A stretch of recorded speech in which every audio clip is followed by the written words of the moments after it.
You know what they say about Mondays. Actually, let me correct that. You know what they say about Mondays when you're not trapped in a flooding elevator shaft with questionable company and dwindling oxygen?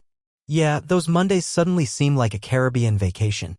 My name's Theo Reynolds, and until last week, I was just your average maintenance technician at Horizon Tower, a gleaming 50-story testament to humanity's architectural hubris.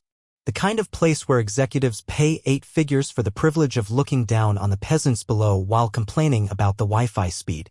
I've been working there for 3 years, and my job description includes making sure all 12 elevators run smoothly.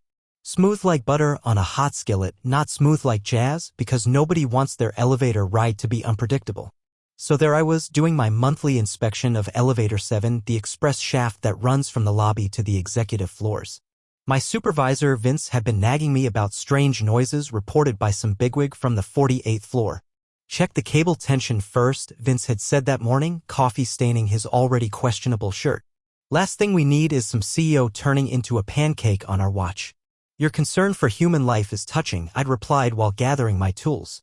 Vince has the emotional range of a stapler, but he knows his elevators. I took the service key and entered the express elevator from the lobby. Standard procedure, lock it into maintenance mode, ride to the top, then work my way down, checking each component. The perfect plan until it wasn't. I just reached the top and was examining the pulley system when I heard it, a low, metallic groan that elevator mechanics hear in their nightmares. Before I could even think about what that meant, the elevator dropped. Not the controlled descent of a normal elevator, but the stomach-churning freefall of machinery giving up the ghost. The emergency brakes caught after about 3 floors, throwing me against the ceiling then slamming me back to the floor. My toolbox exploded around me like shrapnel and the lights flickered before settling on that ominous emergency red glow that never signals good news in any situation. Well, that's just perfect, I muttered to no one, tasting blood from where I'd bitten my cheek. I fumbled for my radio, but it had shattered on impact. My phone showed no service, which tracks because elite buildings like Horizon Tower are basically Faraday cages with overpriced coffee shops. That's when I noticed the first drop of water hitting my forehead. Then another. I looked up to see water seeping through the ceiling panel. Oh come on, I said, my voice echoing in the metal box. This isn't even supposed to be the water feature part of the building. Within 20 minutes, I'd assessed my situation, and it was, in professional terms, a complete disaster. The elevator had crashed and wedged itself at an angle between floors 45 and 46. The impact had somehow ruptured one of the building's water pipes, and the shaft was slowly filling with water. The doors were jammed shut, the emergency phone was dead, and my tools were mostly useless for creating an escape route through 3-inch steel doors. By nightfall, or what I assumed was nightfall since my watch said 8:24 p.m., I'd taken inventory of my resources. 1 slightly dented lunchbox containing half a sandwich, an apple, and a chocolate bar. 2. A water bottle, which seemed ironically unnecessary given the circumstances. 3. My toolkit minus whatever had fallen through the now visible crack in the elevator floor. 4. The emergency light, which helpfully informed me it had 48 hours of battery life. 5. My increasingly damp uniform. I rationed the sandwich, taking small bites while watching the water level rise inch by excruciatingly slow inch. By midnight, it had reached my ankles, and the temperature had dropped considerably. The building's air conditioning continued to blast freezing air into the shaft, apparently unaware that its cooling services were not required in my impromptu swimming pool. Day 1 of my new life as an aquarium exhibit, I announced to the empty elevator. Today's feeding time has been delayed due to management incompetence. Sleep was nearly impossible, but I managed a few minutes here and there, jolting awake whenever the water level tickled a new part of my increasingly numb legs. By morning, again according to my watch, the water had reached my knees, and I'd devised exactly 0 viable escape plans. Hello! I shouted for the 100th time, pounding on the elevator ceiling. Any chance there's a maintenance guy out there who's better at his job than I am? Silence. Well, not complete silence. The water made gentle sloshing sounds against the walls, and somewhere in the distance, I could hear the building's systems humming. But no human voices, no rescue teams, just me and my increasingly soggy socks. Around what must have been midday on the second day, I made a discovery that momentarily lifted my spirits. Wedged in the corner of the elevator was an emergency kit I hadn't noticed before. Inside, a thermal blanket, some light sticks, a basic first aid kit, and, praise whatever deity oversees elevator disasters, 3 protein bars and some water purification tablets. The latter seemed especially on the nose. "Dinner is served," I said, unwrapping 1 protein bar and breaking it into thirds. 3 days of food if I was careful. The water was now at my waist, which meant I could technically survive without additional water, assuming I didn't mind drinking what was essentially building runoff mixed with whatever was living in the pipes. Speaking of living things, that's when I first noticed the ripple. Not the kind of ripple you get from movement or water flowing into the space. The kind of ripple that suggests something moving under the surface.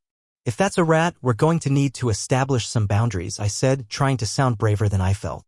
The water had a murky quality now, tinged slightly green in the emergency light's glow. I couldn't see more than a few inches below the surface. Night 2 was worse than the first. The water reached my chest, forcing me to perch on the handrail that ran along the elevator wall. My legs had long since lost feeling, and my back screamed from the awkward position. Every time I dozed off, I'd slip slightly, jolting awake as water splashed my face. It was during one of these half-conscious moments that I felt it, something smooth and cold brushing against my leg. I kicked out instinctively, connecting with nothing but water. "Building code definitely doesn't allow for sea monsters in the elevator shaft," I muttered, scanning the water's surface. Nothing visible, but I couldn't shake the feeling I wasn't alone anymore. On the 3rd day, with the water now reaching my shoulders even while standing on the handrail, I had to face facts. No one was coming. Either the building's sensors hadn't registered the elevator failure, or, more likely, the building's weekend skeleton crew hadn't bothered to check why Elevator 7 was out of service. Monday was my only real hope for rescue, and that was still 2 days away. I'd started talking to myself constantly now, if only to drown out the sound of water and the occasional inexplicable splash that seemed to come from nowhere and everywhere. Day 3 of being the world's least impressive merman, I announced to my reflection in the elevator's mirrored wall, now cloudy with condensation. Today's attractions include hypothermia, hunger, and possible hallucinations featuring underwater creatures. I was down to my last protein bar and had resorted to using the purification tablets on the flood water, collecting it in my water bottle and pretending it didn't taste like metal and regret. As darkness fell on the 3rd day, I heard it clearly for the first time, not splashing but scratching. A distinct sound of something hard scraping against metal coming from beneath the water's surface. And then, as if confirming my worst fears, a series of taps against the elevator floor, rhythmic and deliberate. Not random noise, not water pressure, almost like communication. I pressed myself against the wall, the water now lapping at my chin, and stared into the murky depths illuminated by my last light stick. "Hello?" I whispered, immediately regretting drawing attention to myself. The tapping stopped. The water went completely still. And then, from directly below me, 3 distinct scratches dragged slowly across the elevator floor. Dawn of day 4 brought a grim milestone. I could no longer touch the floor. The water had risen to the point where I had to tread water or cling to the ceiling handholds, which were thankfully installed for extremely tall executives rather than drowning maintenance workers. Swimming was never on my resume, I gasped, my arms burning from the effort of keeping my head in the shrinking air pocket near the ceiling. In fact, I specifically avoided jobs requiring swimwear for very good aesthetic reasons. The mysterious tapping had stopped sometime during the night, but I wasn't naive enough to think my underwater companion had left. Every so often, I'd feel movement in the water, a current that couldn't be explained by the steady inflow from above. I'd spent hours trying to pry open the ceiling emergency hatch, but the impact had warped the frame just enough to make it immovable. My only hope lay in the elevator doors, which remained stubbornly shut despite my increasingly desperate attempts to force them open with my screwdriver, the lone survivor from my toolkit. Midway through day 4, with less than a foot of airspace remaining, I made a decision born of desperation. I took a deep breath, ducked under the water, and swam down to the elevator doors. The murky water stung my eyes, but I could just make out the seam between the doors. I wedged the screwdriver into the crack and pushed with everything I had. Nothing happened. I surfaced, gasping, the effort having cost me precious energy. As I caught my breath, cursing Horizon Tower's unnecessarily effective door seals, something brushed against my leg again, firmer this time, almost like a nudge. I kicked out reflexively and felt my foot connect with something solid but yielding. A startled vibration rippled through the water, and then, impossibly, the tapping resumed, faster and more urgent than before. Listen, I said to the water, feeling only slightly ridiculous for negotiating with what was probably a hallucination brought on by stress and protein bar withdrawal. If you're real and not just my brain short-circuiting, we both want out of here. The tapping stopped. I took that as either agreement or the confirmation that I was, indeed, talking to myself in a flooding elevator. With nothing to lose, I ducked under again, determined to make progress on the doors. This time, as I struggled with the screwdriver, I felt something move beside me, a presence, larger than expected, positioning itself near the doors. Then, with surprising force, the thing, whatever it was, rammed into the door seam opposite my screwdriver. The doors shifted slightly. Encouraged, I redoubled my efforts, ignoring the burning in my lungs. Again, the creature slammed into the doors, and this time I could have sworn I heard a metallic groan over the rushing in my ears. I surfaced for air, then dove again immediately. Now we established a rhythm, me prying, the creature ramming, both of us seemingly understanding that the doors were our only hope. On our fifth attempt, the doors shifted enough to create a gap about 2 inches wide. I surfaced one more time, took the deepest breath I could manage, and went for it. I wedged my fingers into the gap and pulled with every ounce of strength I had left. The creature pushed from the other side, and suddenly, gloriously, the doors slid open enough for a human body to squeeze through. I emerged into the darkened hallway of the 46th floor, coughing and sputtering. Water gushed out around me, but I barely noticed as I collapsed onto the blessedly dry carpet. Behind me, the elevator continued to disgorge its contents, and I rolled over just in time to see something large and pale slip back into the receding water. I caught only a glimpse, a smooth, elongated form, almost translucent, with what looked like external gills fluttering along its sides. Not a hallucination, then, but certainly not anything that belonged in an office building's water system. "Thank you," I croaked, though the creature had already disappeared. "Great teamwork. 5 stars. Would nearly drown with you again." I lay there, shivering and semi-delirious, until the emergency lights flickered on. The building's backup systems had finally registered the catastrophic failure.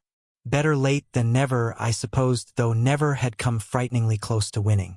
By the time the weekend security guard found me, apparently alerted by the flood alarm that had decided to start working approximately 96 hours too late, I had managed to crawl to an executive's office and wrap myself in what I hoped was an obscenely expensive decorative throw.